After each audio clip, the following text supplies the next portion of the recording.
Praveen ji, you were on the front line of 26/11.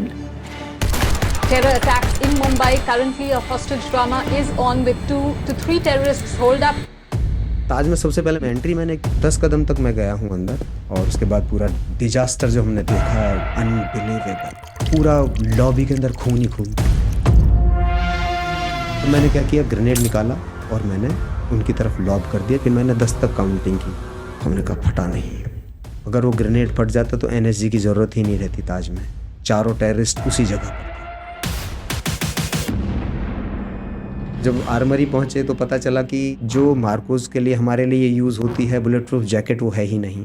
जो weapon हमें चाहिए सीक्यूबी के लिए, वो वेपन कम है। देखा तो कम्युनिकेशन सेट ही नहीं है। हेलमेट की बात करें तो हेलमेट गायब है। ये सेना का हाल था कांग्रेस के टाइम में। आपका एक बहुत फेमस लाइन था कि जब कोई मर जाए तो वो शहीद हो जाता है, वो हीरो बन जाता है, लेकिन जब बच जाए तो वो बोझ हो जाता है। जब मुझे गोलियां लगी, मैं इंजर्ड हुआ, तो मुझे रियल फेस लोगों के दिखाई दिए। मुझे बोला गया कि you are the main culprit to stop the glory. तुम मर जाते तो ग्लोरी ही ग्लोरी थी, मार्कोस का नाम हो जाता। कि आज के दिन आपने 4 आयरन मैन रन किए हैं। एक सपना देखा खुली आंखों से। लोग रात को सपना देखते हैं, मैं खुली आंखों से सपना देखता हूँ। प्रवीण जी, फॉर द यूथ क्या मैसेज है आपका उनके लिए? तो 3 बड़ी चीज़ें हैं जो मैंने बहुत ज़्यादा फील की हैं कि इनको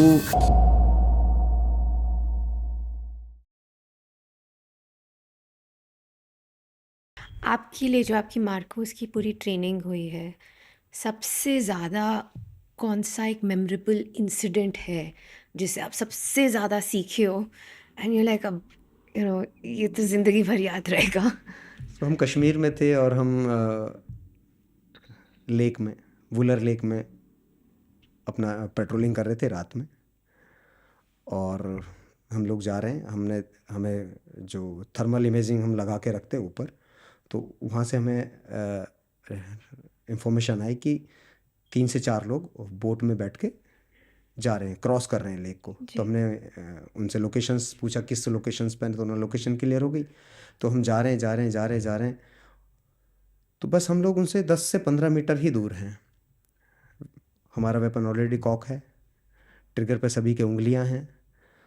बस देख रहे हैं कि ये हम उनके पास पहुंच रहे हैं। सबसे पहले तो हम उनको रोकते हैं, रोको, जिस पास में जाने के बाद रोकते हैं, फिर उनको उनकी तलाशी लेते हैं कि क्या है।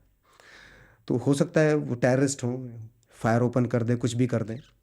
लेकिन सस्पेक्ट था कि ये टेररिस्ट हैं, क्योंकि उस झील में रात में मछली पकड़ना मना है हमारी तरफ से, मार्कोस की तरफ से। आप जितनी भी फिशिंग करनी है वो डे टाइम में कीजिए, रात में आपका मूवमेंट नहीं होगा यहाँ पर किसी का। वो जितने भी गांव वाले हैं आसपास में, सबको इंस्ट्रक्शन दिए हुए हैं। रात में जो भी उस लेक को पार कर रहा है, कुछ कर रहा है, मतलब पर्सन सस्पेक्टेड है। तो हम लोग फिर इसी पे काम करते रहते हैं काफ़ी ज़्यादा, क्योंकि जो पाकिस्तान से जो रिज उतर कर आती हैं, वो सारी की सारी वुलर लेक पर आती हैं। और वहाँ से अगर वो चलते हैं पाकिस्तान से, वो सीधा का सीधा वहीं पे आके उतरते हैं। वुलर लेक को क्रॉस करके वो सोपोर में एंटर कर जाते हैं, और वुलर लेक वहीं से आपकी झेलम बनती है। वुलर लेक से ही झेलम बनती है। तो उस झेलम से आगे वो अपना सोपोर में एंटर कर जाते हैं, जो कि सेकंड मिनी पाकिस्तान माना जाता है। तो हम बस पहुंचने वाले हैं, और पता चला बोट ही डूब गई। जिस बोट में हम बैठे, बोट ही डूब गई। ओह, कैसे? आज तक पता नहीं चला। Oh my God!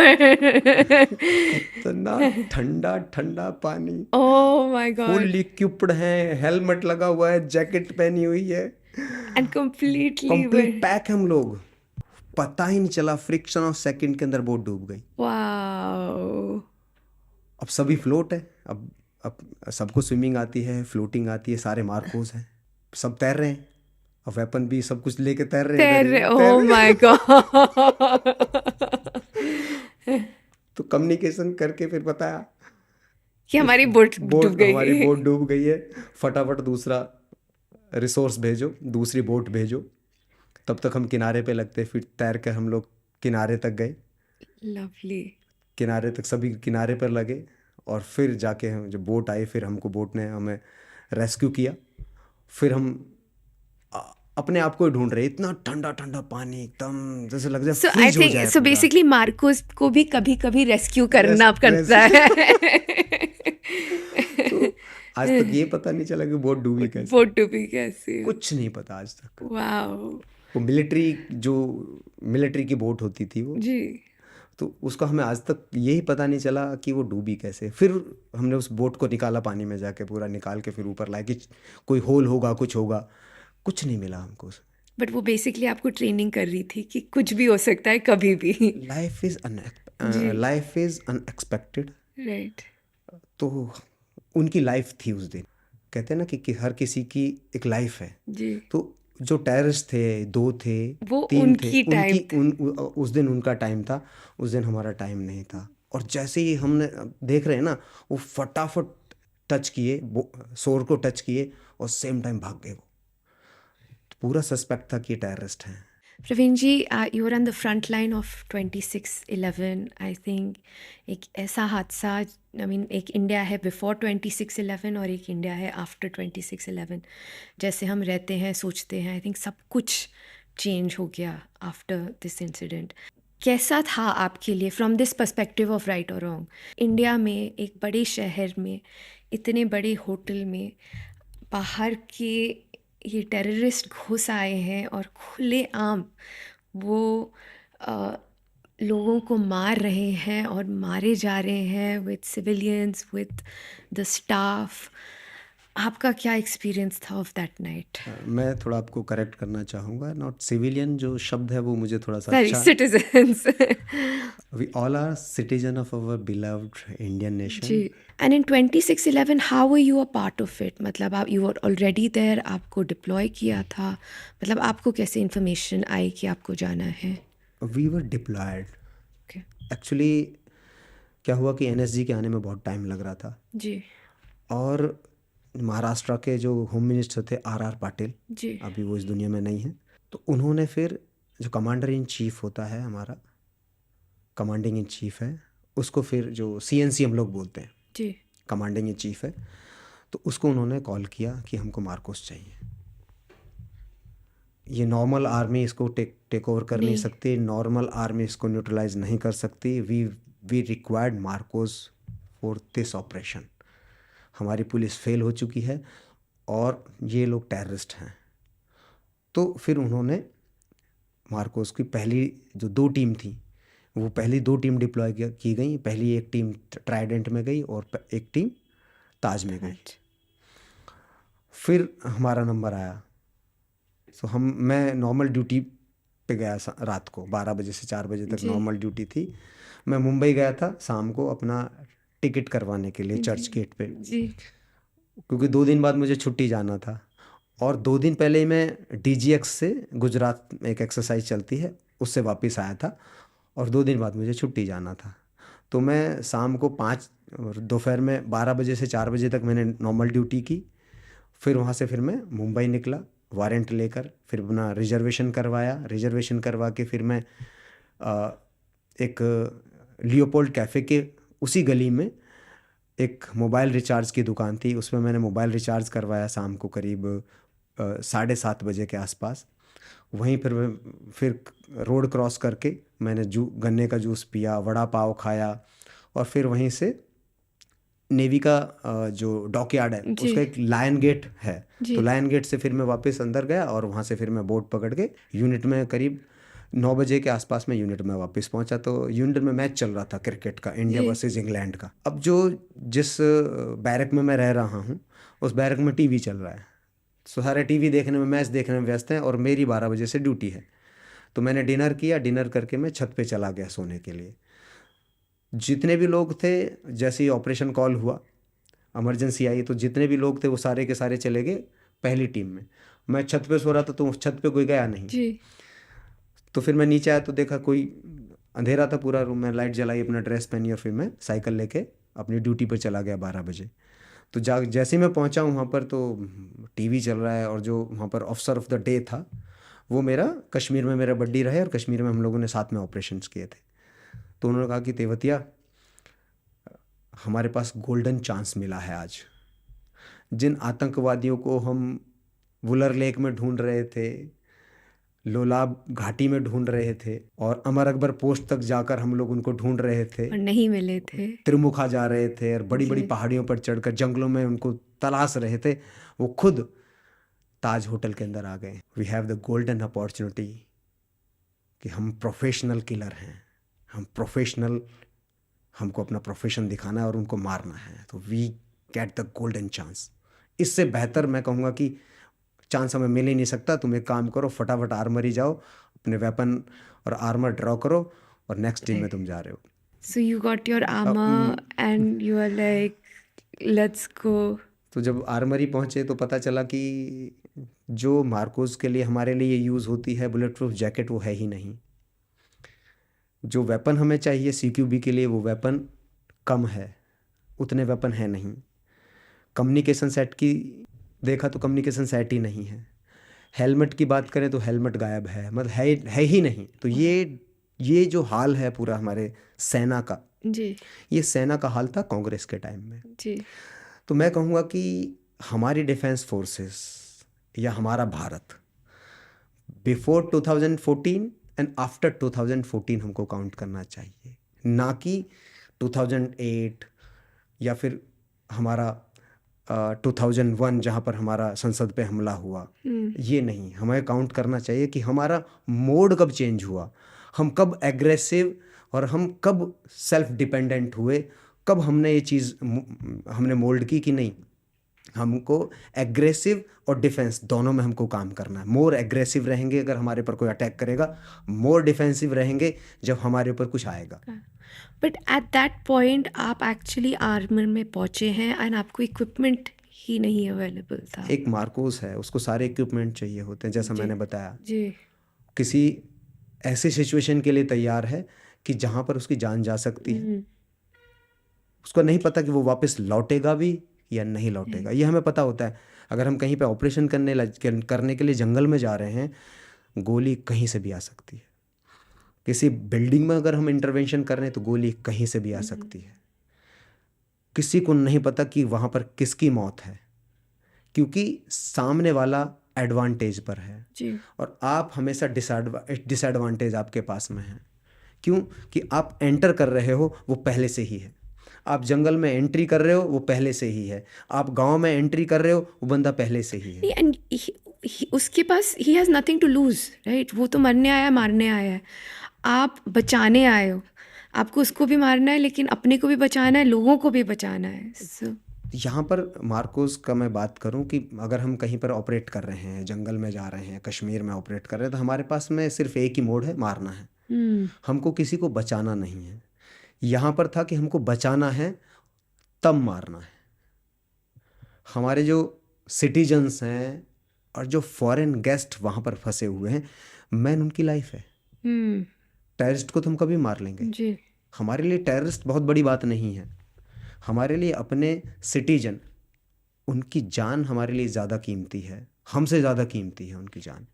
अपनी आर्मरी में गए, you got your equipment and फिर आपकी ये जो तीसरी टीम थी, you went into Taj, Trident. हम लोग फिर मुंबई हार्बर पहुँचे। मुंबई हार्बर पहुँच के फिर टीम डिसाइड हुई कैसे कैसे क्या करना है। तो I was the first person who lead, सबसे पहले मैं चलूँगा, तो सबसे आगे मैं चला। सेम ताज के अंदर एंट्री थी तो सबसे पहले एंट्री मैंने ली उस दिन रात में। तो Praveen ji, at that moment, at that time, जब आपको पता है कि ये इंसिडेंट चल रहा है, आप इसको लीड कर रहे हैं, सो आई दिस वर्ड ऑफ फियर, डर लगा आपको कहीं ना कहीं, या it was not an emotion you felt it? Emotionless मैं कहूँगा कि I was like emotionless that day. और जैसे मैं ताज में गया हूँ तो मैंने उस ताज की जो पहली सीढ़ी है, जैसे हम लोग मंदिर में मत्था टेकते हैं, हाथ लगाते हैं ना माथे पे और विश करते हैं कि ईश्वर दया करना, तो मैंने उस ताज की जो पहली सीढ़ी थी उसको मैंने पैर रखने से पहले मैंने उसको हाथ टच किया और मैंने ईश्वर को याद किया कि सब तुम्हारे हवाले, हम आए हैं, बाकी तुम संभालो, हम अपना कर्म करने के लिए तैयार हैं। तो हर एक स्टेप पे मैं ईश्वर को कनेक्ट करता हूँ, ईश्वर को याद करता हूँ। तब हमने एंट्री की है। और उसके बाद पूरा डिजास्टर जो हमने देखा है ताज के अंदर, अनबिलीवेबल, खून खौल उठता हमारा ना, पूरा मेरा तो खून खौल उठा पूरा का पूरा। अगर आप भी देखो तो खून खौल उठेगा कि ऐसा भी कोई दरिंदा हो सकता है कि हमारे लोगों को इस तरह से मार सकता है। पूरा लॉबी के अंदर खून ही खून था। उस खून को देख के आपका खून उबल जाता है कि नहीं यार, ये गलत है, ये नहीं होना चाहिए। और हमारे देश के अंदर और इतने खूबसूरत होटल के अंदर खून, जहाँ पर लोग खाने के लिए आते हैं, जहाँ पर लोग एंजॉय करने के लिए आते हैं, मीटिंग के लिए आते हैं, बिजनेस को बढ़ावा देने के लिए आते हैं। और ताज जो एक शान है, जो प्राइड है, जो हम अ, इतनी लाइक एस्पिरेशनल आँखों से देखते हैं, और उसको एक आपने बैटलफ़ील्ड बना दिया। जलता हुआ तो हमने देखा ना, अपनी आंखों से देखा ताज को जलते हुए। और उनका मकसद था ताज के डोम को गिराना। उसके लिए उन्होंने चार्ज वगैरह सारे फिट कर दिए थे, वो चार्ज फटा ही नहीं, हुँ, तो डोम नीचे होता। और आप ये देखिए कि वहाँ पर जमशेदजी टाटा की एक मूर्ति है। जैसे आप ताज हेरिटेज में जाओगे तो सीढ़ियों के बिल्कुल सामने आपको दिखेगी जमशेदजी टाटा की मूर्ति। उस मूर्ति में गोली नहीं लगी, मूर्ति में कोई खरोंच नहीं आई। ये मिराकल नहीं है? तो हम कहते हैं ना, ईश्वर है, दिख रहा है। एक मूर्ति कोई खरोंच नहीं है, पूरा जल गया, सब कुछ बर्बाद हो गया। मूर्ति के अंदर जो मूर्ति उनकी लगी हुई है, एक खरोंच तो उस मूर्ति के अंदर नहीं। वो मूर्ति आज भी अडिग, और जमशेदजी टाटा का सपना लेकर आज भी वो मूर्ति खड़ी हुई है। मैं तो बाद में गया हूँ, देखा मैंने पूरा डिजास्टर। उसके बाद जब गया हूँ तो देखा तो कितना बुरी तरह से उन्होंने ताज को जलाया है। और अगर आप ताज में जैसे हम रह रहे थे, तो एक मतलब जो बालकनीज़ हैं, तो टिपिकली होटल में मुश्किल होता है फ्लोर टू फ्लोर जाना। यहाँ पे एक आप फ्लोर टू फ्लोर जा सकते हैं, देख सकते हैं। तो काफ़ी स्ट्रेटेजिकली उन्होंने चूज़ किया था कि हम ताज में ये अटैक करेंगे। एक्चुअली ताज को उन्होंने इसलिए यूज़ किया, एक तो सी फेसिंग है, दूसरा भारत का सबसे पहला 5 स्टार होटल है ताज, इसलिए उसको टारगेट बनाया गया। सेम ट्राइडेंट को टारगेट बनाया गया 5 स्टार, जहाँ पर एलीट क्लास रुकती है। ये ताज के ऊपर हमले के साथ साथ ये एलीट क्लास के ऊपर हमला था कि तुम भी हमारी गोलियों के निशाने पर कभी भी आ सकते हो।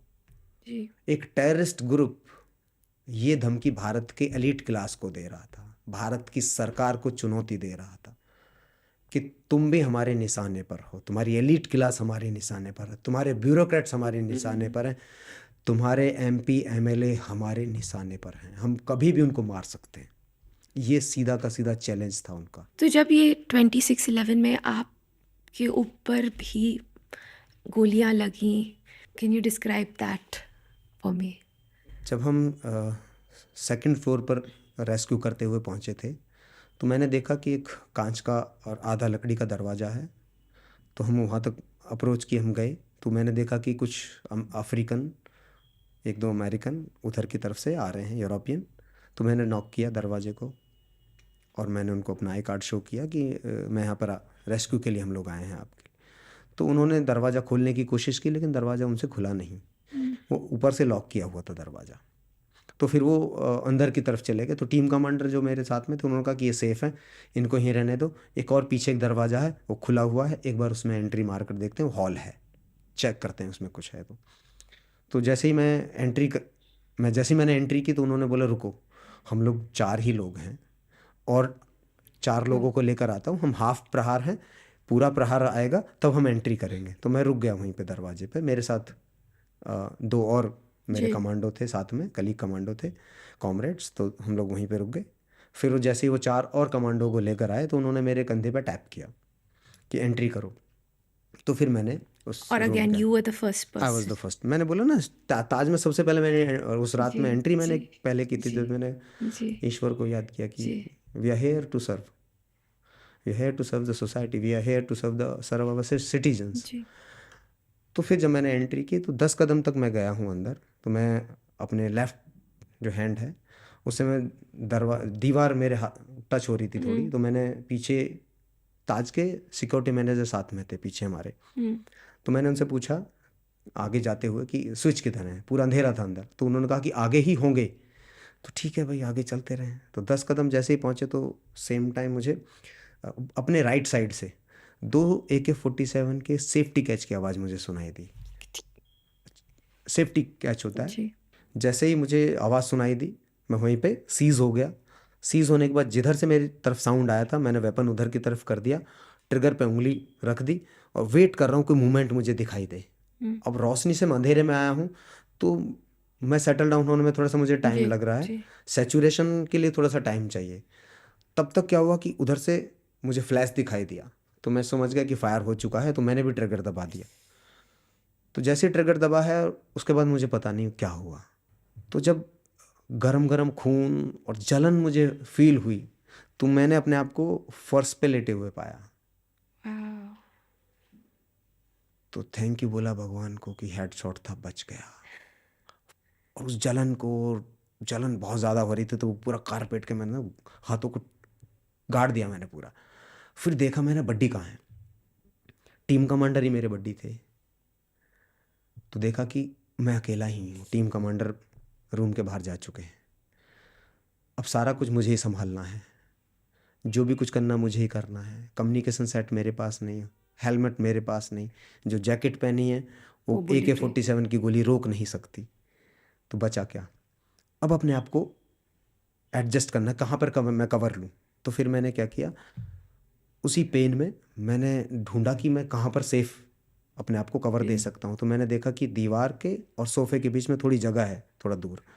खिसक खिसक के मैंने उस जगह पर गया और फिर मैंने अपनी इंजरी देखी कि इंजरी कितनी है।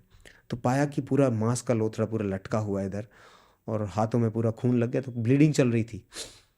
फिर मैंने एक बार भगवान को बहुत बहुत धन्यवाद कहा कि अभी भी मैं लड़ सकता हूँ, और ये 1 mm इधर हो जाता तो हेडशॉट था पूरा का पूरा, बच गए। अभी और लड़ूंगा मैं। तो फिर मैंने दोबारा से उनके ऊपर फायरिंग शुरू कर दी। मैंने फायर ओपन कर दिया। तो जैसे ही मैं सिंगल शॉट में ले रहा हूँ, तो सीधा बर्स्ट में वो लोग मेरे ऊपर फायरिंग कर रहे हैं। तो मैं वेपन को अलग अलग डायरेक्शन में चेंज कर देता था, कभी नीचे से फायर कर दिया, कभी हाइट थोड़ी सी ऊपर करके फायर कर दिया। आपको लगा हुआ था but you were sense, still, but and the first thought was कि वापस जाओ और मार के आएंगे। मारेंगे, मार सकता हूँ मैं इनको, यही था, और कोई थॉट नहीं था कि यहाँ पर इस सिचुएशन में हूँ मैं 100%। जैसे अब मैं आपसे बात कर रहा हूँ तो मैं 100% यहीं पर हूँ, जी। कोई अदर थॉट है ही नहीं। तो सेम वहाँ पर था, और मैं सेम ही करता हूँ हर जगह पे जहाँ पर मैं काम करता हूँ। चाहे मैं लॉ फील्ड में काम कर रहा हूँ, चाहे मैं प्लीड कर रहा हूँ, चाहे मैं ड्राफ्टिंग कर रहा हूँ, तो मैं हमेशा कोशिश ये रहती है कि मैं वहीं पर प्रेजेंट रहूँ। तो जब आप वहाँ पर प्रेजेंट रहोगे तो सारी चीज़ों को आप बेहतर तरीके से समझ सकते हो और डिस्क्राइब कर सकते हो और उसको जी सकते हो। And at that point of time आप ये नहीं सोच रहे हो घर पे मैं जीऊँगा, मैं मरूँगा, क्या कुछ नहीं, होएगा, क्या नहीं होएगा, बचेंगे, nothing. It is just just a कि वॉर, वो हेडशॉट बच गया, जस्ट उसको चलो जी मारना है, अब। उसको मारना है अभी। वाओ। तो काफ़ी देर हो गई मुझे फायरिंग करते करते, तो मेरा ये था कि टीम शायद सपोर्ट के लिए आएगी अंदर। तो जब काफ़ी देर होगी टीम सपोर्ट के लिए नहीं आई और मैं कंटिन्यू फायर कर रहा हूँ उनके ऊपर सिंगल शॉट, मुझे बर्स्ट में फायरिंग करूँ या लगातार फायरिंग करूँ तो मार तो सकता नहीं उनको मैं, जी। क्योंकि वो उन्होंने भी कवर ले रखी है। जी। तो मैं सिंगल शॉट में करता, वो पूरे बर्स्ट में फायरिंग कर रहे थे। तो फिर विचार आया कि अब कैसे करें, अब क्या करें, काफ़ी देर हो गई है। तो फिर मैंने क्या किया, अपना जो लाइव ग्रेनेड था वो मैंने निकाला कि अब यहाँ से कोई भी सिचुएशन ऐसी नहीं बन रही है कि मैं यहाँ से ज़िंदा जाऊँगा। तो अब यहाँ पर अपने आप को आप शहादत के लिए तैयार कर रहे हो कि अब नहीं बच सकते आप, और आपके पास ज़्यादा 1 घंटा कितनी फायरिंग कर लोगे, इनको नहीं मार सकते ऐसे आप। प्लस आपके पास कम्युनिकेशन सेट नहीं है कि अपनी टीम को बता सको कि मैं यहाँ पर हूँ और ये पोजीशन है, आप वहाँ से फायर करो, यहाँ से फायर करो। मैं कुछ बता ही नहीं सकता। उनको इवन ये नहीं पता कि मैं ज़िंदा हूँ कि मर गया। तब मैंने क्या किया, ग्रेनेड निकाला, पिन निकाली और मैंने उनकी तरफ लॉब कर दिया, जो कि 10 मीटर के आसपास थे। और मैंने, बेसिकली आप यू जा हैड रहे, गिवन अप कि अब ये तो मैं जाऊंगा। Let go, let not go. Given up, sorry, you had let go. Let go, life को कि जाने दो। अभी गिवन अप होता है कि अब से कुछ नहीं हो रहा है, नहीं यू। गिवन अप हो रहा है, आपने पूरी अपनी सब कुछ डाल दिया कि जी। अब कुछ, अब नहीं होगा मेरे से कुछ। मैंने कहा कि नहीं नहीं, अब ये लेट गो है। एक सैनिक अब अपनी विदा ले रहा है पूरे देश से, यहाँ पे इसको लेट गो कहेंगे, इसको गिवन अप नहीं कहेंगे। तो मैंने वो ग्रेनेड फेंका कि अब मेरे ज़िंदा रहने से भी ये मरने वाले हैं नहीं। तो अगर ये मैं डिसीजन लेता हूँ, खुद की शहादत देता हूँ, तो ये भी मरेंगे। तो फिर मैंने ग्रेनेड फेंका ये सोचकर कि मैं भी मरूंगा, लेकिन फिर भी मेरे पास में 1% चांस था कि बच सकता हूँ। अगर मेरा हेड, ये सर बचा रहेगा और मेरा रेस्पिरेटरी सिस्टम बचा रहेगा तो शायद मैं बच जाऊँ। आग लगेगी, सब कुछ लगेगा, तो शायद मैं जा पाऊँ, नहीं जा पाऊँ, मुझे नहीं पता। लेकिन 1% चांस था कि गर्दन पे, सर पे या चेस्ट के ऊपर अगर मुझे नहीं लगा तो 1% चांस है कि मैं बच सकता हूँ। तो फिर मैंने अपने सर को कवर किया और ग्रेनेड फेंकने के बाद सर को कवर करके फिर मैंने 10 तक काउंटिंग की। 1 2 3 4 5 6 7 8 9 10। हमने कहा फटा नहीं। अगर वो ग्रेनेड फट जाता तो एनएसजी की ज़रूरत ही नहीं रहती ताज में।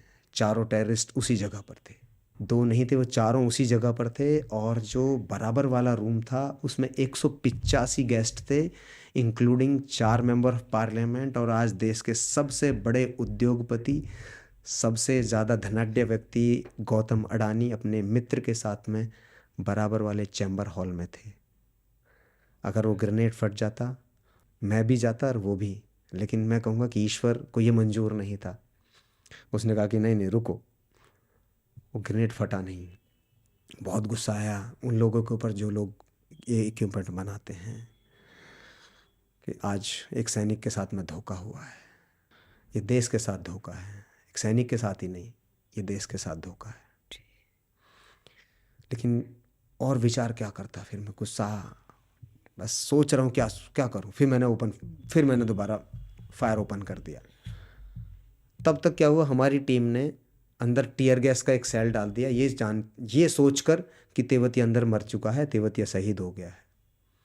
वो जो टीयर गैस का जो सेल था मेरे पास में आकर ही एक्सप्लोड हुआ, तो सफोकेशन शुरू हो गया। अब आंखों से पानी जाने लगा, सांस लेना भारी हो गया। अब क्या करें, खांसी आई तो जैसे ही मैं खांसा हूँ सेम टाइम उन्होंने बर्स्ट फायरिंग सीधा ठोकना शुरू कर दिया।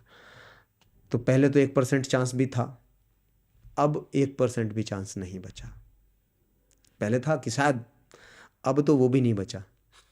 तो फिर मैंने ये सोचा कि या तो बैठ के मरो, यहाँ पर बैठे बैठे ही आप मर जाओगे, सफोकेशन होगा, खांसते रहो और धीरे धीरे ऑक्सीजन कट ऑफ हो जाएगी, आप ये स्लो डेथ है या फिर जो भी डेथ है, मरना है, आज यहाँ से बच के नहीं जा सकते। या फिर एक है वीर की भांति, एक सोल्जर की भांति आप डट के लड़ो, बाकी सब ईश्वर के हाथ में है। वो जिंदा रखे, जो कुछ करना है उसका करना है। लेकिन ये तय था, डेथ सर्टेन थी उस दिन वहाँ पे, मौत का आना तय था। तो फिर मैंने सोचा जब आनी ही है तो उसको स्वीकार करो, बेहतर तरीके से स्वीकार करो, उसको जाके रिसीव करो उसको। बैठ के नहीं वेट करो, वेट मत करो कि मैं मरूंगा, उसके लिए तैयार हो जाओ, अपने आप को तैयार करो। फिर मैंने ईश्वर का, मैं कहा कि हमारी और आपकी मुलाकात अभी होने वाली है कुछ ही पलों में। फिर मैं खड़ा हुआ और मैंने हिप पे वेपन लिया और पूरे एरिया को मैंने स्विप किया जिधर से मेरे ऊपर गोलियां आ रही थी। तो उसमें एक टेररिस्ट को उसमें गोली लगी और बॉडी थोड़ी सी मोशन में आई मेरी, क्योंकि दरवाजे की तरफ जाने वाला था। मैं सोच के फायर करना और दरवाजे की तरफ जाना है, ताकि जो मैं मर भी जाऊं तो जो मेरे पास इक्विपमेंट है वो इनके हाथ ना लगे, मेरी गन टेररिस्ट के हाथ ना लगे, मेरी जो मैगजीन है वो इनके हाथ ना लगे, क्योंकि उसमें 150 गोलियां मेरे पास में थी उस समय पर। तो 4 मैगजीन तो मेरे पास ही थी, 5वीं मैगजीन मेरी एके में लगी हुई है, तो हमारे ही लिए वो खतरा हो सकती थी। तो मेरा विचार ये था कि बस ये इक्विपमेंट, ये गन और ये मैगजीन इनके हाथ ना लग जाएं, ये विचार था पूरा। तो मैं दरवाजे की तरफ मैंने, Praveen ji at this point आप टेररिस्ट से लड़ रहे हैं, आपको पता है कि आप सर्वाइव, आपको ऑलमोस्ट 100% गारंटी है कि आप इससे नहीं निकलेंगे, but at that point of time आपकी ओनली थॉट ये है कि टेररिस्ट के पास मेरे इक्विपमेंट ना चले जाए, नॉट कि मेरा क्या होएगा, मेरी लाइफ का क्या होएगा, फैमिली का क्या होएगा, zero thought, it is just कि, बट हैट्स ऑफ, मतलब just it is incredible to have this level of just thought कि कैसे सोच सकता है कोई इंसान ऐसे। मैं आज भी मैं अपने देश के लिए ही जीता हूँ। आज जी। भी मेरी वही थॉट प्रोसेस है। तब मुझे 4 और गोलियां लगी, जिनमें कि एक मैगज़ीन में पूरी मैगज़ीन फाड़ दी, रुक गई जी। जैकेट के अंदर, पूरा होल कर दिया। एक रिकॉचिट होके यहाँ पे हार्ट के ऊपर आई, बच गई। एक कॉलर के पास से निकली फाड़ते हुए कॉलर को, और एक चेस्ट के आर पार निकल गई। तो पता चल गया कि गए दरवाजे तक, मतलब जैसी गोली लगी सेम टाइम आपको पता चल गया कि गए। सांस आना बंद हो गया, फिर आपका बॉडी थोड़ी मोशन में थी, तो दरवाजे तक पहुंच गए। तो दरवाजे तक जैसे ही पहुंचे, फिर हमारी टीम थी वहाँ पर, उन्होंने बाहर की तरफ खींच लिया मुझे पता है, मैं जो लॉबी है, जो एलवे है, वहाँ पर रास्ता है, मैं उसमें लड़खड़ा रहा हूँ। आंखें बंद हो चुकी हैं, कुछ दिखाई नहीं दे रहा है। ट्रिगर पे उंगली है, वेपन नीचे है, और मैं स्प्रिंग की तरह मुड़ रहा हूँ पूरा। ये मुझे फील हो रहा है, एक कहता है ना गिरता है बंदा, स्प्रिंग की जी। तरह मुड़ रहा हूँ मैं ऐसे ऐसे। तो वहाँ पर मेरे जो वेपन से गोली फायर हुई वहाँ पर, वो मुझे याद है। और उसका निशान आज भी उस एलवे के अंदर, ताज के अंदर वो है आज भी, वो मुझे याद है।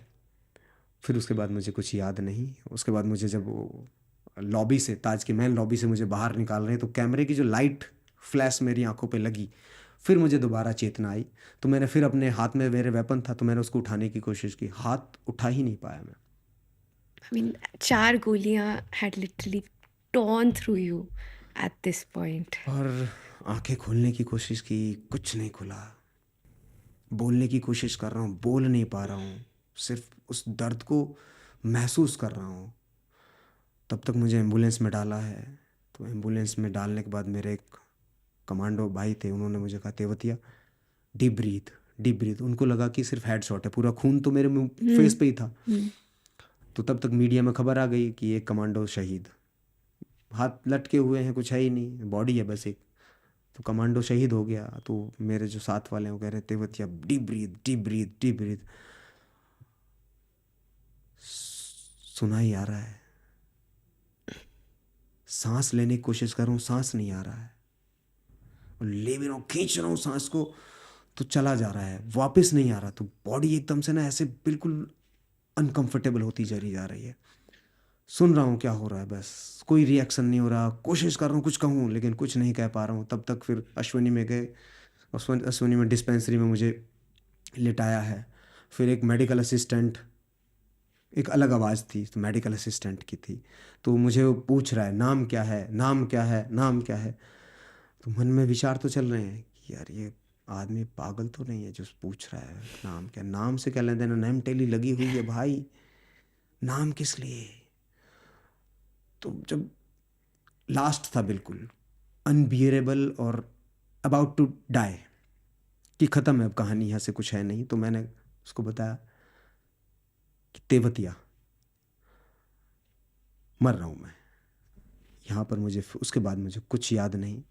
तो जब उन्होंने मेरे कपड़े, ड्रेस और जो सब उतार के, जो मेरी ड्रेस फाड़ी है पूरी, काट काट के निकाल, तो उनको जब पता चला कि चेस्ट में गोली है, with in friction of second पूरी की पूरी डिस्पेंसरी में खून ही खून हो गया, क्योंकि फाउंटेन की तरह खून बह रहा था चेस्ट से।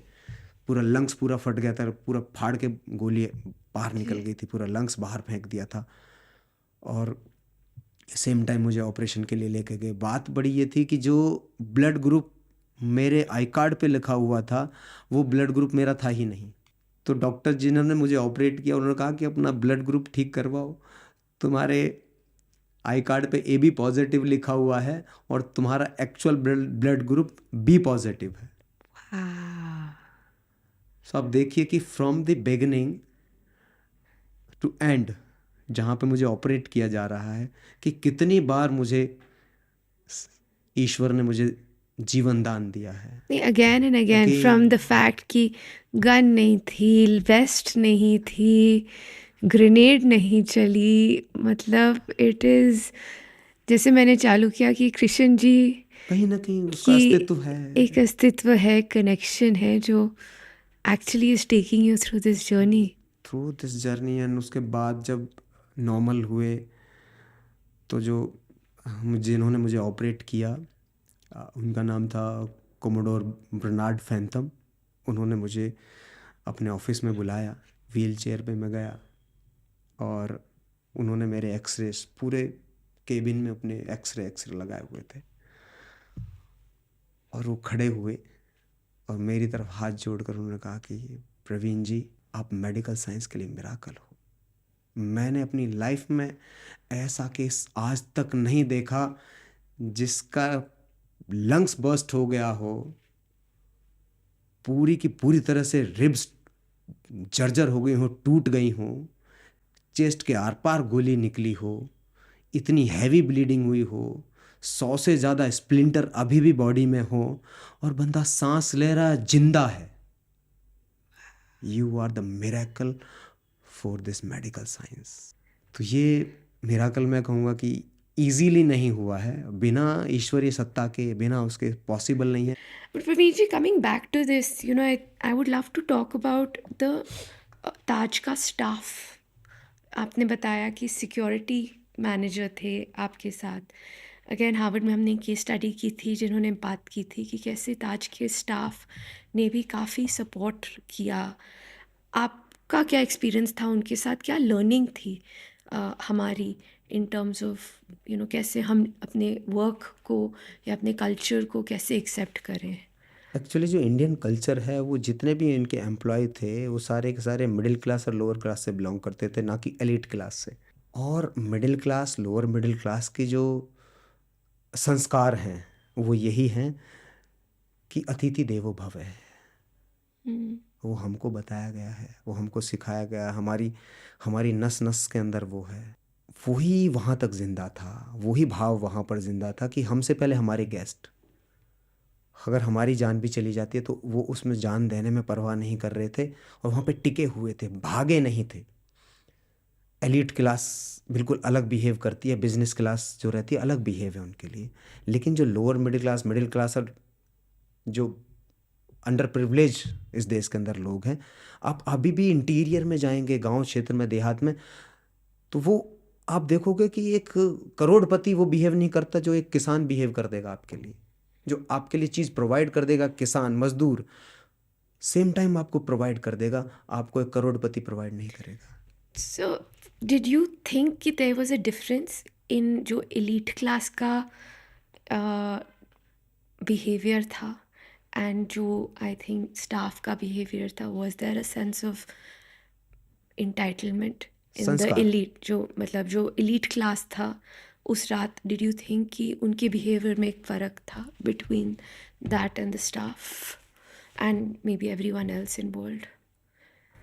जब सिचुएशन चेंज होती है, एलीट क्लास वाले जो लोग हैं या हमारे धनाढ्य लोग हैं, वो हमेशा अपनी सेफ्टी एंड सिक्योरिटी के बारे में सबसे ज़्यादा सोचते हैं। जो अंडर प्रिविलेज मज़दूर, किसान, इस वाले लोग हैं, वो अपने गेस्ट के बारे में और अपने जो पूज्य हैं, अपने जो हमसे जो बड़े हैं समाज के अंदर, उनकी रक्षा और सुरक्षा को अपना धर्म मानते हैं। हमें ये नहीं पता कि वो क्या सोचते हैं, उनको अपनी जान प्यारी है। लेकिन ये व्यक्ति जो खड़ा हुआ है, लोअर मिडिल क्लास, किसान, मजदूर, वो ये सोचता है कि मालिक की जान बचाना या बड़े लोगों की जान बचाना हमारा सबसे पहला कर्तव्य है, हमारे गेस्ट की जान बचाना हमारा सबसे पहला कर्तव्य है। तो वो रूटेड है हमारी सोसाइटी के अंदर। वो सोसाइटी चाहे क्रिश्चियन हो, चाहे वो सिखिज्म हो, चाहे वो मुस्लिम हो, चाहे वो हिंदू हो, हर किसी के अंदर ये चीज़ है। दो चीज़ें, एक तो गेस्ट की तरफ बायस है, एक है कि एलीट की तरफ बायस है। दोनों तरफ आपको बायस लिखता है।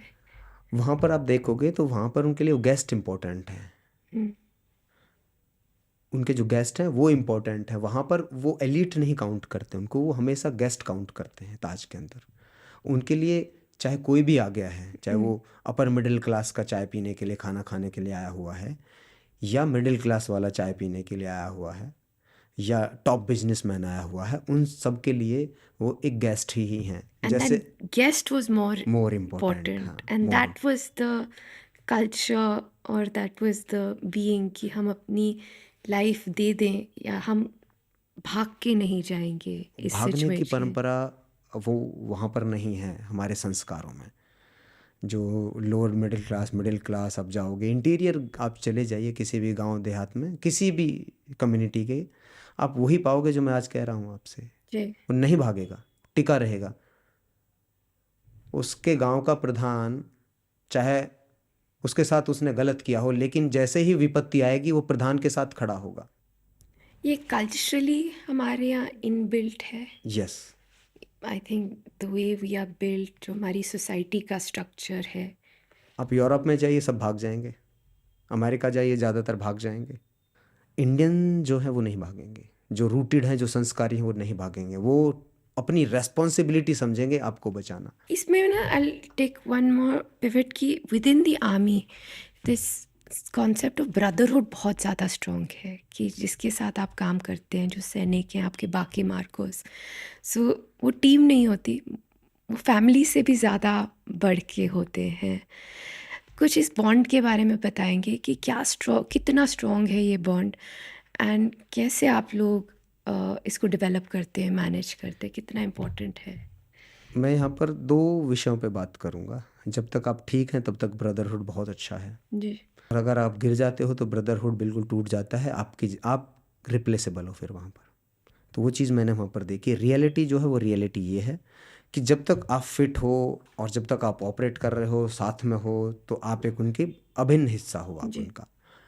और जैसे ही आप गिर जाते हो, चोट लग जाती है, कुछ हो जाता है, तो आप रिप्लेसेबल हो। आपकी जगह पे दूसरा आ जाएगा, वहाँ पर आपको किनारे पर कर दिया जाएगा। फिर आप अकेले अपने जीवन को ढोते रहोगे। तो तब ये टूटता है बंदा। जैसे मैं हूँ, मेरे साथ ऐसा ही हुआ। तो मैं उसी ब्रदरहुड, वही कम्युनिटी, मार्कोस और ये वो पहले उसी के साथ ज़िंदा थे। लेकिन जब मैं गिरा, जब मुझे गोलियां लगी, मैं इंजर्ड हुआ, तो मुझे रियल फेस लोगों के दिखाई दिए। जी। रियल जो बंदा है वो एक्चुअल में कुछ और होता है। ड्यूल फेस हम लोग कैरी करते हैं हमेशा। एक कहते हैं ब्रदरहुड है, और दूसरी तरफ जो ब्रदर गिर गया है, चोट लग गई है, उसका सपोर्ट करने के लिए, उसका साथ देने के लिए मुश्किल ही शायद एक या दो कोई खड़ा होगा। वो भी अपनी सीमाओं के अंडर में रहकर काम करेगा। वो भी एक्स्ट्रा ऑर्डिनरी या आउट ऑफ बॉक्स जाकर आपके लिए सपोर्ट नहीं करेगा। कि जो नियम है बस उसी में। बस उसी तक जो नियम बना हुआ है, उसी तक वो उसी बॉक्स में रहेगा। उस नियम के अलावा, जैसे आपको किसी चीज़ की ज़रूरत है, कुछ है, तो वो नहीं आ पाएगा, नहीं कर पाएगा। उस बियॉन्ड नहीं जा पाएगा। चाहे वो यूनिट है, वो यूनिट भी बियॉन्ड नहीं जा पाएगी। यूनिट का जो सीईओ है वो भी बियॉन्ड नहीं जा पाएगा। एक छोटी सी चीज़ मैं आपको बताता हूँ। कोई क्रिमिनल है, उसने किसी की हत्या की, उसके ऊपर case same time FIR fire हो जाएगी। सेम टाइम एफआईआर फायर हो जाएगी, लोग उसको पीट भी देंगे, कुछ भी कर देंगे, कुछ भी है। लेकिन अगर कोई व्यक्ति किसी की जान बचाता है, उसके साथ में क्या है? उसके साथ ये सोसाइटी कैसा बिहेव करती है, थोड़ा सा हम बताएं। कुछ नहीं, ताली बजाएंगे, बहुत अच्छा बहुत अच्छा, से अगले दिन भूल जाएंगे। उसको रिवॉर्ड किया कि नहीं किया? किसी को बचाते हुए उसको चोट लगी है, कौन उसके साथ खड़ा हुआ है? कोई नहीं। एंड इनफैक्ट उस पे भी आई थिंक नेगेटिव ज़्यादा है। एग्जैक्टली। मतलब आप किसी सड़क में किसी को बचा लो तो वो प्रॉब्लम ज़्यादा हो जाती है, कौन है क्या है, हम पीनलाइज करते हैं। तो सेम विद मी, सेम ही तो मेरे साथ हुआ। फिर वहां पर जाकर तो मुझे बोला गया कि you are the main culprit to stop the glory. तुम मर जाते तो ग्लोरी ही ग्लोरी थी, मार्कोस का नाम हो जाता। ऐसा कोई कैसे सोच सकता है? ऐसे कैसे सोच सकता है? तो ये ब्रदरहुड का जो ये फेस था, ये मुझे दिखाई दिया। जब तक आप फिट हो, जब तक फिट हो। जब तक मैं फिट था, मैं फुटबॉल खेलता था, मैन स्ट्राइकर मैं रहता था। जैसे ही मैं इंजर्ड हुआ तो मैं रिप्लेस हो गया। अब तुमसे तालियां बजाओ, उस लायक भी नहीं हो अभी आप। आपका एक बहुत फेमस लाइन था कि जब कोई मर जाए तो वो शहीद हो जाता है, वो हीरो बन जाता है, लेकिन जब बच जाए तो वो बोझ बोझ हो वो जाता है। बोझ है इस देश के ऊपर। मुझे तो बोला ना, लिटरली मुझे बोला कि नेवी तुम्हें फ्री में पेमेंट नहीं देगी, तुम्हें झाड़ू पोछा तो करना पड़ेगा ना। तुम घास फाड़ो, झाड़ू पोछा करो, इस लायक तो हो। गोली नहीं चला सकते, अब तो ख़त्म। तो तुम लगड़ा घोड़ा हो, अब तुम ऐसे ही जियो। नेवी तुम्हारे पर एहसान नहीं करेगी, नेवी तुम्हें फ्री में पेमेंट नहीं देगी। तो मुझे लोगों ने बोला, बड़े बड़े अधिकारियों ने मुझे बोला। कोई बॉलीवुड से उधर मोटिवेशन हॉल है, उसको दिखाने के लिए लोग आते थे, दिखाते थे। तो सबसे पहले मुझे खड़ा करते थे ड्रेस में, और सीधा पता है मुझे क्या बोलते थे? He is the person who shot in Taj. ये वो बंदा है जिसको ताज में गोलियां लगी हैं। कभी मेरे काम को बताया ही नहीं गया कि इस बंदे ने 185 लोगों को बचाया है, उसके बाद भी बंदा खड़ा हुआ है, 4-4 गोली लग के भी सांस ले रहा है, और आज भी ये बंदा कैपेबल है कुछ भी करने के लिए। देखो ये है हमारा इस यूनिट का ये है शेर, हमारा मार्कोस, ये है हमारा मार्कोस। ये है हमारा हमें मुझे हीन भावना से ग्रस्त कर दिया गया कि ये है बंदा जिसको ताज में गोलियां लगी, जैसे मैं वहाँ क्रिकेट और गिल्ली डंडा खेलने गया था और मुझे गोलियां लग गई। करने क्या गया था? मेरे फाइनेंशियल लॉस हुए। मैं गोताखोरी करता था तो मुझे 10,000 मिलते थे, मुझे शौर्य चक्र दिया गया, उसके 1,500 मिलते थे, तो 10,000 गायब हो गए, 1,500 पे आ गया मैं। अगर मैं ठीक रहता तो मुझे 10,000 मिलते। फाइनेंशियल लॉस, प्रमोशन मेरे रोक दिए गए क्योंकि मैं कैटेगरी हो गया। मेरे जूनियर मेरे सीनियर हो गए, मुझे उनको सर कह कर बुलाना पड़ता था, तो तब ब्रदरहुड कहाँ चला गया? मेरे जूनियर कुर्सी पर बैठते थे, मैं नीचे दरी पर बैठता था, तब ब्रदरहुड कहाँ चला गया था? मेरे कान से खून और पस जाता था, मुझे किसी ने ये नहीं पूछा कि भाई तुम्हारे ट्रीटमेंट ठीक चल रहे हैं कि नहीं चल रहे हैं, हम क्या तुम्हारी हेल्प कर सकते हैं, यूनिट तुम्हारे साथ कैसे खड़ा हो सकती है, ये ब्रदरहुड तुम्हारे साथ कैसे खड़ा हो सकता है? नहीं, तुम तो बोझ हो। बट क्या थी ये process of going from that to be completely broken, to be completely shattered to this level कि आज के दिन आपने 4 आयरन मैन रन किए हैं? For our viewers, iron man में आप, मेरे भाई, मैंने आपको बताया, मेरे my brother is an iron man, तो मैंने उसकी ट्रेनिंग देखी है। It's 2.5 kilometres of 3.8 kilometres of swimming, open water swimming. उसके बाद साइकिलिंग होती है 180 किलोमीटर्स ऑफ साइकिलिंग, एंड उसके बाद full marathon 42 kilometres of cycling. मतलब I think it's the toughest competition that person can face. आपने, सॉरी आप पूछ रहे थे, बताइए। Sorry, so one of the toughest competitions that a person can take part in and excel at. And आपने 4 continents पे ये किया है, नॉट जस्ट किया है but after having a gun, मतलब ये किया है आफ्टर एक bullet has gone through your chest and made a hole. And how did you rebuild this? क्या थी ये जर्नी? मैं देश का पहला सैनिक हूँ पूरे एंटायर हिस्ट्री के अंदर जिसने ऐसा किया। पूरे इतिहास में मैं अकेला हूँ ऐसा, जिसने दोबारा खड़े होकर अपने आप को रीबिल्ड किया, सेल्फ बिल्ड बनाया और सेल्फ मोटिवेट किया, सेल्फ डिसिप्लिन लाया, और यहाँ तक का सफ़र मैंने तय किया। अपनी पॉकेट से सारे पैसे खर्च किए, एक सपना देखा खुली आंखों से, बंद आंखों से नहीं। लोग रात को सपना देखते हैं, मैं खुली आंखों से सपना देखता हूँ, और कहा कि ये मुझे करना है। अगर दुनिया का सबसे टफेस्ट ये है तो मैं इसी को करूँगा। मुझे नॉर्मल चाहिए ही नहीं, और जहाँ जहाँ टफेस्ट लेवल होगा मैं उस जगह पर जाऊँगा, ना कि नॉर्मल वाला करके आऊँगा। मैं नॉर्मल वाले तो सभी कर लेंगे, मैं हमेशा चैलेंज करूँगा, जो टफेस्ट लेवल हैं उनको टच करूँगा। 2018 में अप्रैल में मैं साउथ अफ्रीका गया था। पहला आयरन मैन मैंने साउथ अफ्रीका में किया। 14 घंटे और 19 मिनट में मैंने उसको ख़त्म कर दिया था। टाइम 17 घंटे था।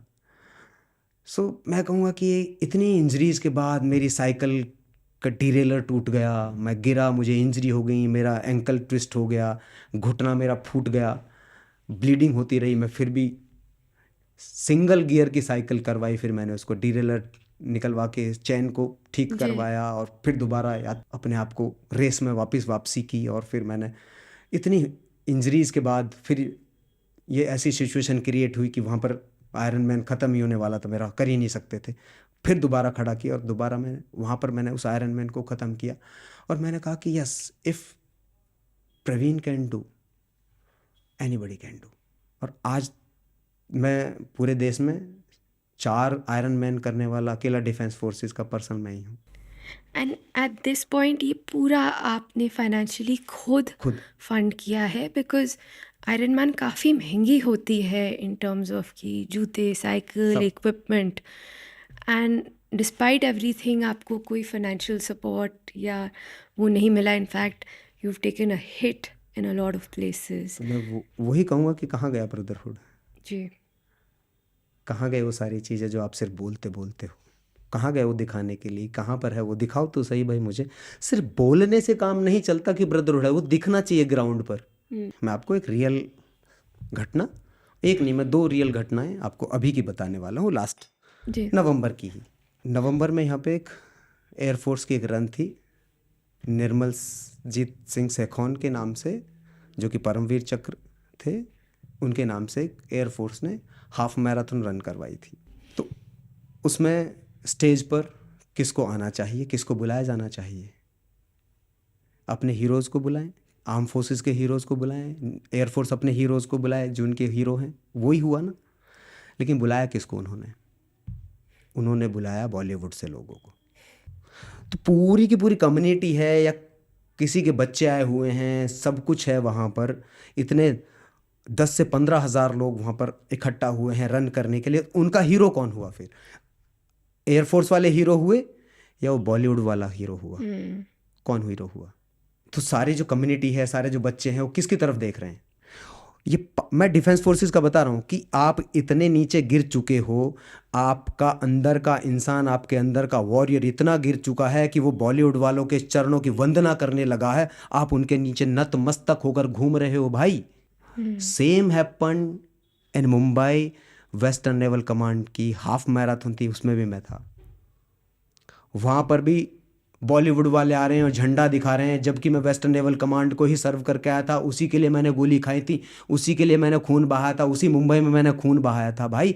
और आपने किसको बुलाया हुआ है? झंडा फहराने के लिए, दिखाने के लिए, जो कि मैं एंटायर हिस्ट्री डिफेंस फोर्सेस की मैं पहला व्यक्ति हूँ जिसने गोली लगने के बाद, डिसेबल होने के बाद में मैराथन दौड़ कर दिखाई। आज पूरी की पूरी ट्राई सर्विसेज मैराथन दौड़ रही हैं तो सिर्फ प्रवीण तेवतिया की वजह से, क्योंकि वो दौड़ पड़ा। वो मैराथन दौड़ी, 2500 साल का इतिहास है मैराथन का। जो पहला बंदा दौड़ा था उसकी डेथ हुई थी लंग्स बस्ट होने की वजह से। और 2500 साल प्रवीण तेवतिया दौड़ा, फुल मैराथन दौड़ा लंग्स फटने के बाद में। तो इनको शर्म आनी चाहिए, क्या इनको प्राइड फील होना चाहिए कि आप हीरो किसको बना रहे हो? आप किसकी चरण वंदना करने जा रहे हो? आप खुद हीरो हो, आप खुद उस लेवल पर हो, और आप किसके पीछे घूम रहे हो? आप झंडा किससे फहरवा रहे हो? तो आप सोसाइटी के ऐसे लोग हो जो चेंज कर सकते थे, चेंज कर सकते हैं, लेकिन आप चेंज करोगे नहीं, क्योंकि आपका माइंडसेट क्या हुआ कि आपकी जो We're also following एक वो mindset बन गया है कि हम, and I think and that's beautiful. I think if that's a message जो हम आज निकाल सकते हैं, and I'm just so proud to be having this conversation right now. हमारे देश में 3 परमवीर चक्र जिंदा हैं, जी। आप एक को बुला लेते। I think this conversation and maybe it would be lovely अगर हमारे यूथ से ये चालू हो कि हमारे यूथ, हमारे व्यूअर्स ये चेंज मांगे, सोचे कि हमें केवल Bollywood and let me just say it, even YouTubers नहीं चाहिए as heroes, but actually we want real heroes who done real things and उनको अपने हीरोज़ बनाए। हीरो बनाने के पीछे बहुत सारा काम करना पड़ेगा। द्वारका बोलते हैं हिडन सिटी, मिस्टिकल सिटी, कि ख्वाबों की दुनिया है, लेकिन एक्चुअली आपने अपनी डाइविंग में you actually went there and explored it. तो उसका क्या एक्सपीरियंस थी, वो कितनी डेप्थ पे थी, एंड कैसे लगा आपको वहाँ पे पहुँच के? That was amazing part of my life. और इसके बारे में मैंने कभी ज़्यादा बात नहीं की थी, लेकिन जब मैं पढ़ रहा हूँ अभी सारी चीज़ों को और द्वारिका की चीज़ों को, तब मुझे एक्चुअल में पता चला कि ये जो चीज़ें चल रही हैं ये कहीं ना कहीं रिलेट करती हैं। तो ये 2017 की बात थी। ओह सॉरी, जो महाभारत काल का जो जितनी भी चीज़ें हमारे हिस्ट्री में हैं, लोग इसको माइथोलॉजी और इसको ऐसे ही, ये कुछ सिर्फ और सिर्फ एक कहानी है। Forgotten city, forbidden city, mysterious city, कि कृष्ण कभी एग्जिस्ट नहीं करते थे, राधा कभी एग्जिस्ट नहीं करती थी। इन सब चीज़ों के ऊपर आजकल कुछ ज़्यादा ही चीज़ें चल रही थी। तो फिर मैंने इसके बारे में मैंने बताया कि I was the first officially diver who discover the Dwarka of भगवान श्री कृष्ण। 2007 की बात थी जब हम यहाँ पर गए थे, और क्योंकि मैं पूरी टीम में मैं ही अकेला कमांडो था, और मेरे पास ही सारे जो इक्विपमेंट थे फोटोग्राफी के और वीडियोग्राफी के, कैमरा वैमरा सब मेरे पास में मैं लेकर गया था मेरी यूनिट से। और बाकी के नॉर्मल डाइवर थे, तो जी। जितनी भी टीम वाले तो उन्होंने कहा कि ये तो कमांडो आदमी है भाई, इसी को भेजो पहले। तो उन्होंने फिर मुझे भेजा। तो जब आपने पहली बार देखा तो आपकी क्या फीलिंग था, क्या इमोशन था? मैं तो जब अंदर गया हूँ पानी के अंदर, करीब करीब 10 मीटर से शुरुआत होती है, तो करीब मुझे 1.5 से 2 घंटा लगा उस जगह पर पूरा सर्वे करना और ढूंढ कर सही एग्जैक्ट लोकेशन तक पहुँचने में। 1.5 से 2 घंटे के आसपास मुझे लगे। जब मैं वहाँ पे पहुँचा तो I was like sitting on my knee and I was seeing the whole Dwarka's bricks and pillars. वाह। और पिलर्स और जो ब्रिक्स हैं, मतलब ब्रिक्स तो मेरी जो हाइट है उससे भी बड़ी बड़ी ब्रिक्स थी वहाँ पर। और जो उनकी चौड़ाई है, चौड़ाई भी बहुत बड़ी बड़ी है। मतलब एक कह सकते हैं कि द्वारिका थी वो भव्य द्वारिका रही जी। होगी, जिसकी दीवारें इतनी मोटी रही हों, जिसकी ब्रिक्स ही इतनी बड़ी हो, तो वो द्वारिका का शिखर कैसा रहा होगा। और फटे हुए पिलर्स पे मैं काम कर रहा हूँ, तो ऑब्वियस सी बात है, फील होगा आपको। उन चट्टानों को आप चट्टान नहीं कह सकते, जी। वो प्रॉपर उस महल की ईंटें थीं, जी। जिनके ऊपर कभी श्री कृष्ण का हाथ लगा होगा, किसी दीवार पर उनका पैर लगा होगा। तो वो जीवंत हैं एक तरह से, मैं उनको जीवंत ही ट्रीट करता था और मुझे फील होता था, वाइब्स थी उनके अंदर, अभी भी रियली। वाइब्स है। रियली। हाँ, तभी तो मोदी जी गए वहाँ पे, नहीं तो मोदी जी क्यों जाते। जी। एक्चुअली जो उनकी लाइफ थी as a ruler, as a as a leader, lead कि अपने कैसे सिटी को लीड करते हैं, अपनी वाइफ को रखते हैं, मतलब जो उनकी पूरी डायनेस्टी थी, तो वो तरीका तो आई थिंक ये। पॉलिटिक्स उनकी देखिए, जी। उनके वॉर देखिए, और उनका सारथी बनना देखिए, हम्म। उनका दूसरे राजाओं के साथ उनका दोस्ताना अंदाज देखिए, पांडवों के प्रति उनका समर्पण देखिए, धर्म के प्रति उनका समर्पण देखिए। लेकिन एक और चीज़ जो सबसे हम मुझे जोड़ती है वो ये है कि उन्होंने मुख्य रूप से जो जन्म लिया वो सिर्फ और सिर्फ कुरुक्षेत्र के लिए लिया, ना कि उन्होंने जन्म लिया सिर्फ और सिर्फ मथुरा वृंदावन में घूमने और विचरण करने के लिए। उनका जो मेन लीड रोल रहा है पूरे के पूरे महाभारत काल के अंदर, वो सिर्फ और सिर्फ युद्ध था। मेन वो युद्ध युद्ध भूमि। था, जी। युद्ध भूमि थी, और वो भी कुरुक्षेत्र। तो मेन जो लीड रोल है, और बिना किसी वेपन उठाए, बिना किसी शस्त्र के उठाए, उन्होंने वो युद्ध लड़ा और युद्ध को जितवाया। जी।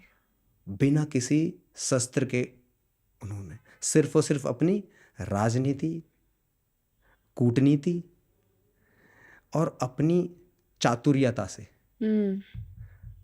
कि रण के अंदर छल भी किया जा सकता है। अगर आपको युद्ध जीतना है तो आप धर्म के लिए अधर्म भी बिल्कुल धर्म है। वो उन्होंने वहाँ पर दिखाया और करके दिखाया कि अगर कोई अधर्मी है तो उसके साथ कभी आप धर्म का पालन करना ज़रूरी नहीं है। और वो चीज़ मुझे कहीं ना कहीं जोड़ती है कि जी। सिर्फ और सिर्फ ईश्वर आपके सारथी बन सकते हैं आपके कर्म के अंदर। आपको रास्ता आपको खुद को चुनना होगा, कर्म आपको खुद को करना होगा, जैसे श्री कृष्ण ने अपने सारे कर्म किए। प्रवीण जी, फॉर द यूथ जो है, जो हमारे दर्शक हैं, क्या मैसेज है आपका उनके लिए? तो 3 बड़ी चीज़ें हैं जो मैंने बहुत ज़्यादा फील की हैं कि इनको अगर कोई भी व्यक्ति इम्प्लीमेंट करेगा तो शायद जीवन में थोड़ा सा बेहतर कर पाएगा। सबसे पहले तो डिसिप्लिन, कि आप जो भी कर रहे हो उसके ऊपर आपको डिसिप्लिन से काम करना होगा। और बेहतर रिजल्ट चाहिए तो आपको सेल्फ डिसिप्लिन लाना होगा। एक डिसिप्लिन, एक सेल्फ, उससे ऊपर सेल्फ डिसिप्लिन आ जाता है। दूसरे नंबर पे बहुत ज़्यादा पेशेंस की ज़रूरत है, बहुत ज़्यादा, क्योंकि रिजल्ट आपके हाथ में है नहीं। आप सिर्फ कर्म कर सकते हो, और रिजल्ट कब आएगा, कैसा आएगा, पॉजिटिव रहेगा, नेगेटिव रहेगा, कुछ नहीं पता, कुछ नहीं पता। तीसरा, believe. So believe in you because change start with in. Thank you so much, Praveen ji. I think what a fantastic conversation. I think from the beginning till the end, you're really an example. of life कैसे जीनी चाहिए, and of all these things, discipline, patience, but most importantly, this value system and believing in yourself. I think that's the most important thing someone can do. And जो मैं last लेके जाऊँगी is living in the moment. You know, Always. always like live in the moment, live to the fullest, because there's really no other way. So it's been fantastic. Thank you. Pleasure.